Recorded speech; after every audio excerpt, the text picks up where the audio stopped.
So the example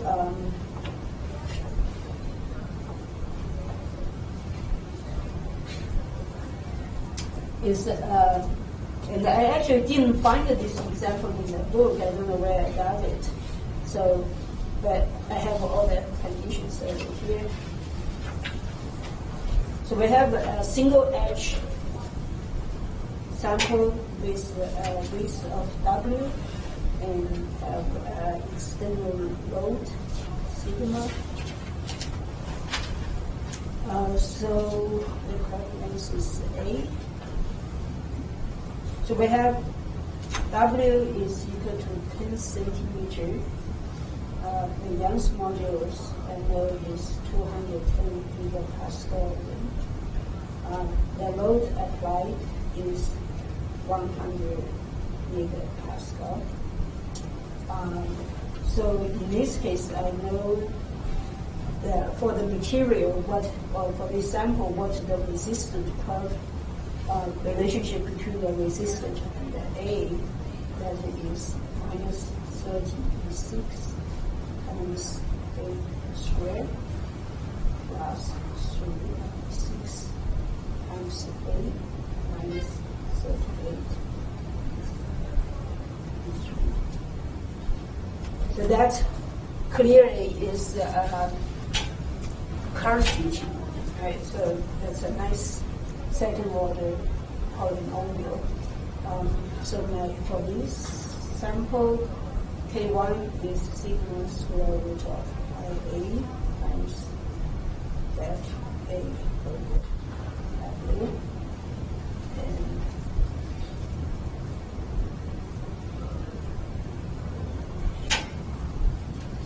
that is equal to 1.12 minus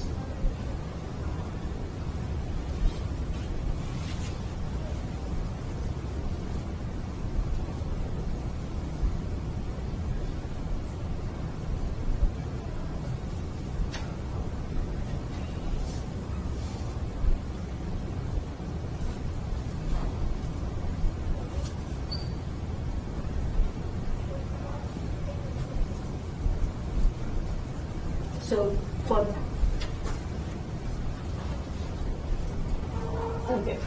for this problem, we need to find a few things. One is we need to find the initial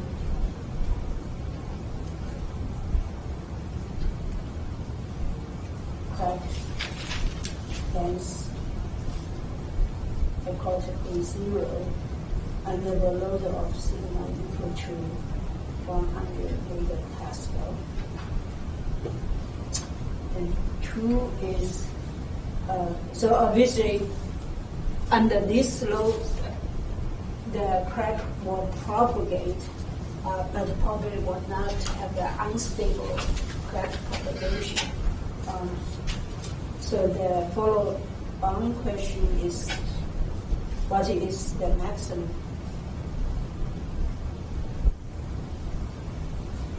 load, sigma x, that causes unstable crack growth. And the third question is, when that happened, what is the critical preference of C.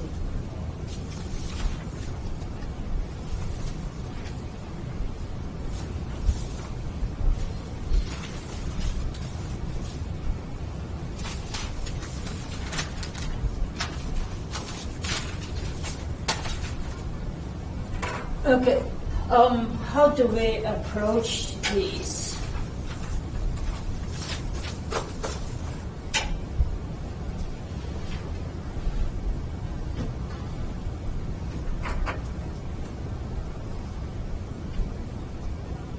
So what would be the first, for the first one?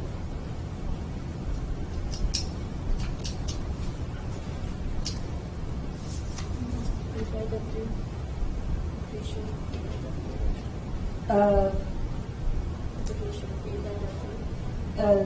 the ratio correct length, right? crack length, right? So over here, this one. I find the ratio between the f of omega 3. Find this ratio, okay? And so right now we don't know the crack length, right?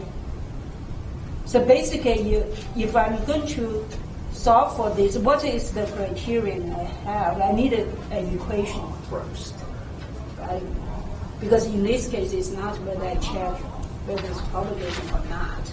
I want to find the crack length that under this load when the crack starts propagating, right? So if you think of it is, say I have an initial crack and I apply this load, and then the crack will propagate but stop.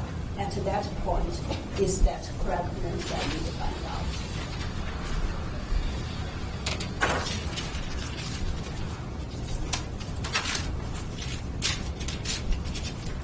So really, we go back to our criterion here. Yeah, over here is, in this case, is for my crack to propagate, I have to G is larger than R. So that means the critical point is my G is equal to R, right? That's one point. And then after I have G equal to R, I also need to check whether my crack propagation is stable or not. Okay. So basically it's two conditions. One is find at what point your crack will propagate, and then when the crack propagate, whether your crackable propagation will be stable or not. And then if not, you have to go back to say, okay, how much load I need to increase to reach an unstable crack propagation. Okay. So in that case, if I go to number one, is basically I go by my crack propagation criterion, which is my G of A is equal to my R of A. And the G of A in this case, obviously is going to calculate from my K1 of A over E. So again, I'm just going to use the Young's modulus instead of consider the Poisson ratio for now. So I go back to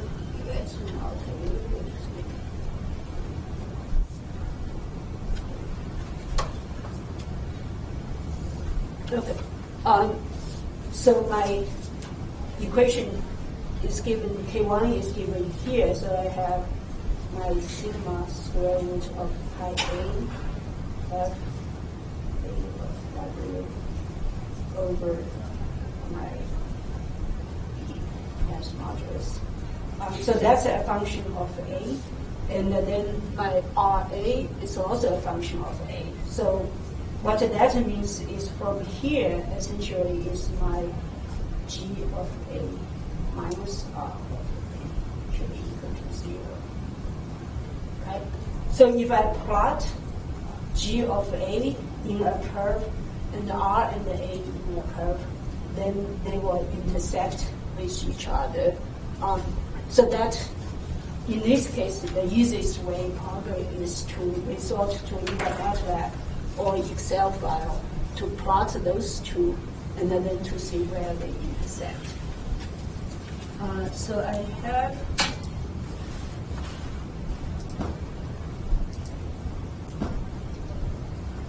okay. So here I set up. So in this case, I just have a range of crack length A over here, I'm using B, that's essentially B is equal to W. And so you can see my under FAB, that's that boundary effect function. So I basically have the same setup as what I wrote down on the paper. So I can calculate that, and then that's my stress intensity vector K1. And then from that, so I did consider mu. So in this case, I got the field constant, my E, and I consider mu is 0.3, and then my sigma is the external load over here. So I put all that into here. So I calculate my G for all the crack lengths, and also I calculated my R over here using the equation that is given. So now, basically, in this case, I establish G as a function of A, and R as a function of A, right? So I try to find out where this one equal to that. So you could do it two ways. One is if I plot those two, and so that kind of gives you a visual of how your G and the A change. So that's the red is my resistance, and the G is my my energy release rate.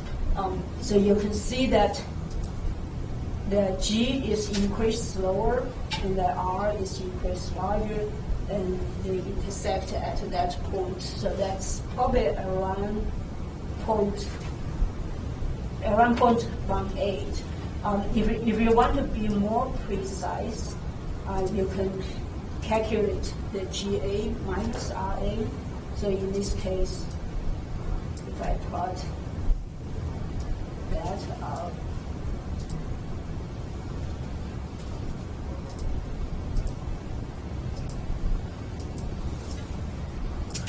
so that point is where I want to find. That's when the GA is equal to A. But so if I look over here,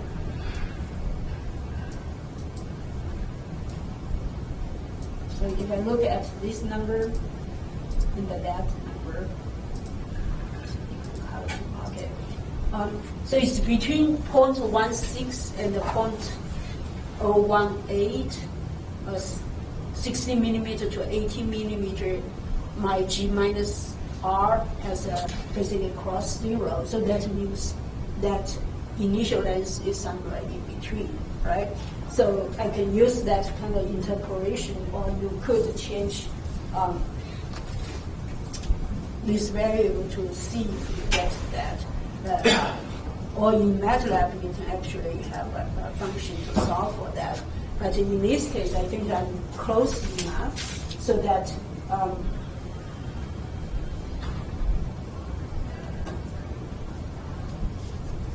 I have at A is equal to 16 millimeter. I have my G minus R is equal to 1272.3. Whatever that unit is. Actually, what is that unit?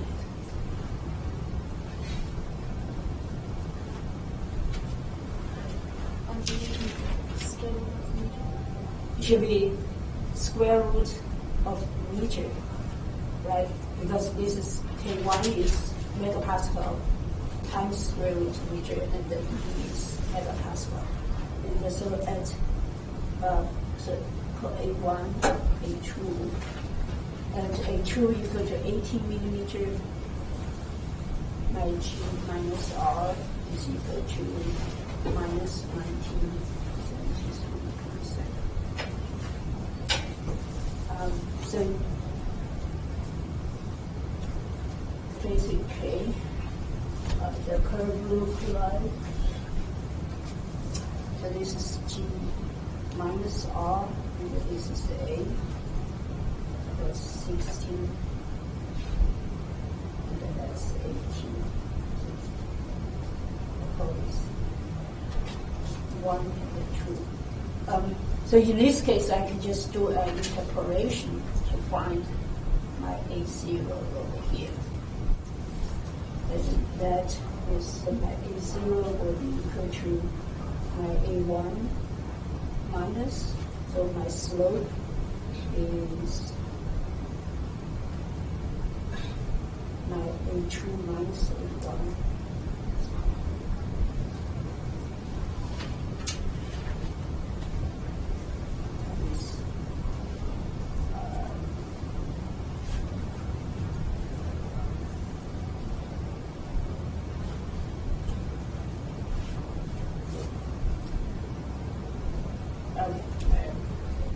I will leave this one because I didn't have it, but my note says this one is point, so it's 16 millimeters. It's minus or plus?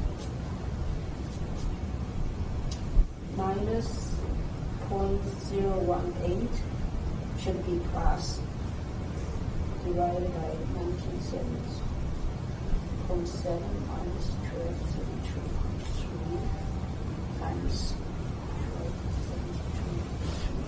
So that essentially gives you that distance over there. And that gives you 17.2 millimeters. So it's more close to 18 millimeters than that, than the 60 millimeters. So if you go to, so the question then is, at that point now we found out that's around 17 millimeters. The question is the crack propagation is stable or not? For that, we need to calculate the rate of change of dg and then dr. So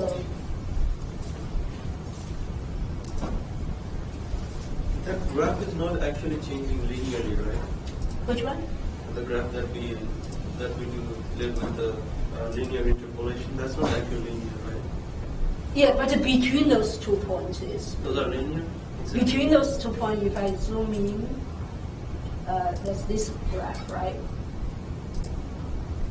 So if it's 0.016,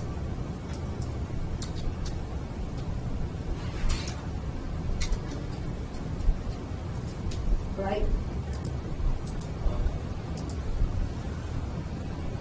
In this case, it's minus.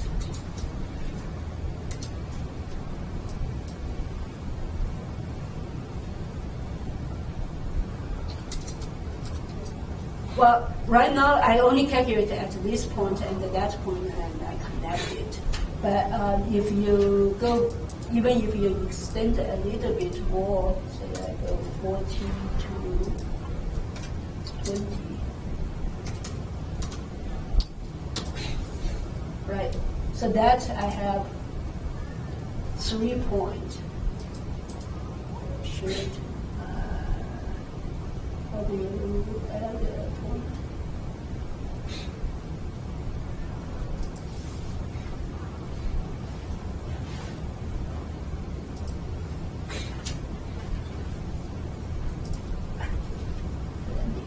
So which ways? I have 0.40, so I have okay. Basically, if you consider 3 points, we'll get the same slope. Right. So what I'm trying to show here is to, within a very narrow range,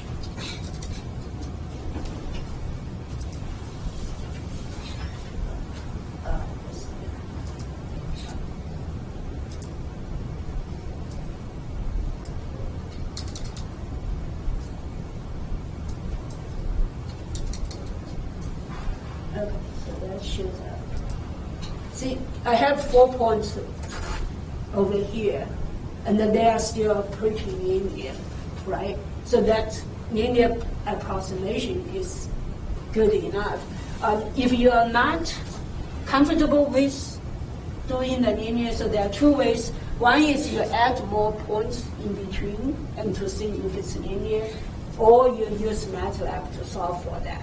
So MATLAB will use different solution or method to, the easiest one was Ralph-Sanderson and Ralph-Anderson method to do iteration to find that point. So if you're interested, you can try that and see how close it is. In this case, I would think it's pretty close. Yeah. Okay.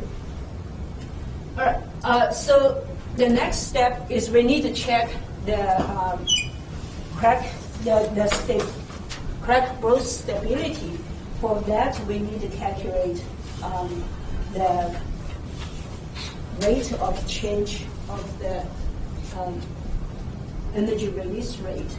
So in this case, of course, then it's a little bit complicated. So in this case, actually, that's K1 squared.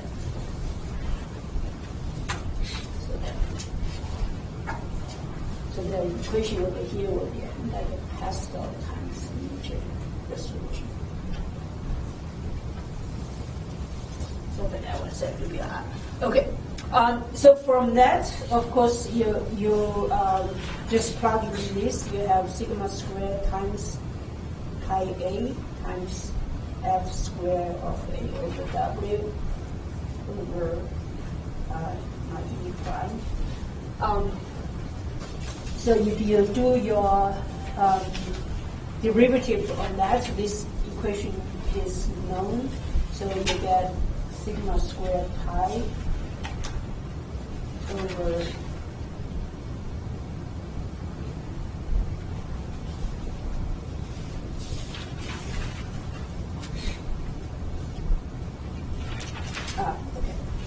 over e prime, and then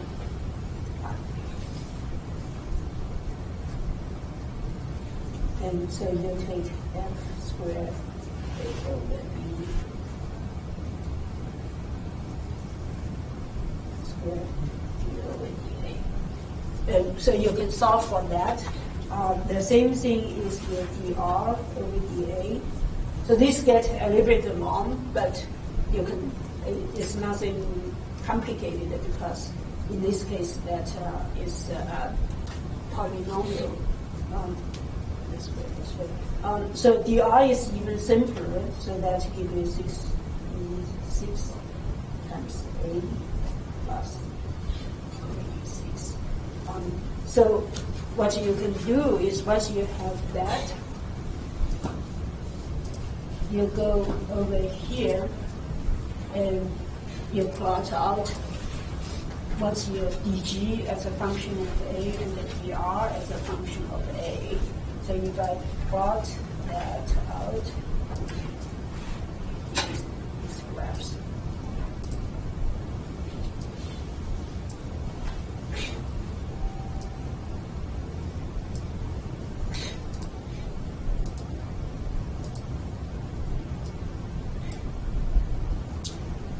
And so now you can see that at a point 17 somewhere over here, right? My G is much lower than my DR. So in that case, your crack will propagate very stably. So the critical point is where your G and your DG and the DR is intersect over there. That's the critical point. So that is around probably 3 centimeters or so. So again, you can do the same thing, is to plot the subtraction of that. And then you do exactly the same thing, you can find that critical crack in this case. Okay, so in this case, I have sigma is equal to 100 megapascal. So my crack will, under that, my crack will have to propagate to beyond 3 centimeters. So clearly, if you don't do fatigue, it's not going to happen, right? So the question that given by the problem is not about that. The question is under what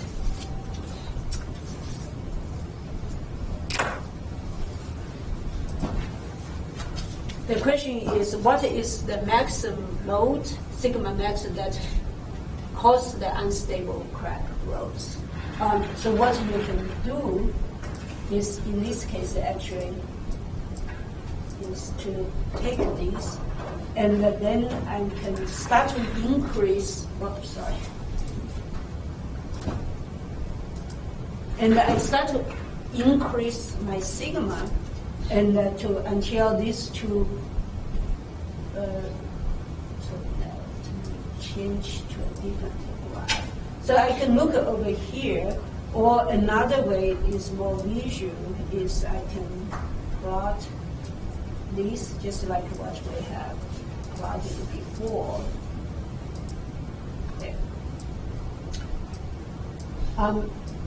And when those two become tangential, that's what keeps changing between my nodes and the computer. Okay, so based on this, is my R curve start to become tangential to that stress sigma, and then that's when I have a critical crack propagation rate. So that's essentially what I plot. So this is my G, and then this is my R. Under the 100 megapascal stress. So let's see if we change this to 120 megapascal. So now you can see that the R curve doesn't change, right? The R is not dependent on the stress, but my G curve is moved up. So if I move by another 20 megapascal, now they are getting closer to the tangential. So I put 160. Now it passed the tangential point. So it's probably somewhere around 155. Okay. So that looks almost tangential now, right? So you can look at this graph.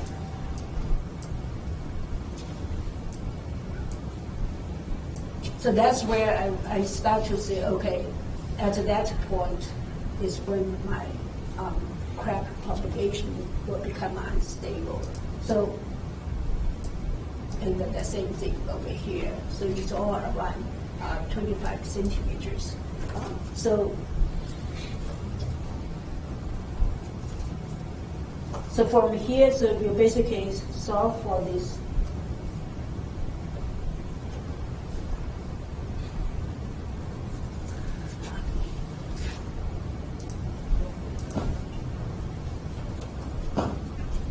And in this case, again, I'm just kind of going very roughly, increase the stress. But if you really be careful, and you will find where that 0 crossing point will be, or you can use the interpretation method, or you can use MATLAB to solve for that. For that, you will get the critical length is 2.6 centimeter or 26 millimeter, and the sigma max is 154 megapascal. So I was trying 155 to give you a visual image of how the G and the R changed relative to when you change the stress. So of course the third question then is easy once you find that. what's the critical crack propagation length. So the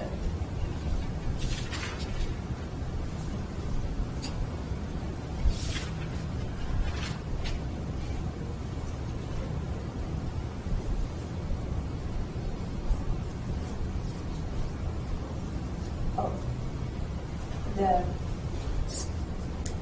have AC 26 millimeter, and then the stable crack propagation.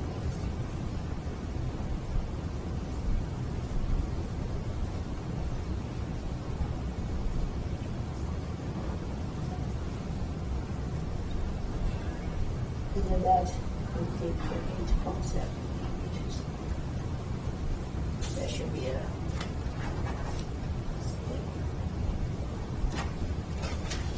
okay, so basically, you start under 100 megapascal. You start to the crack start to propagate at 17.2 millimeters, and then but it's stable. So then you have to increase the load until you get to the point of 2.6 millimeter at 154 megapascal. That's when the crack becomes unstable. And so you have about 8 millimeter, almost 9 millimeter of crack propagation time, or stable crack propagation. So hopefully within this time you will do the inspection and be able to find out there is a crack. And for 8.7 millimeter, that's long enough that you can probably see it with your eyes. Okay.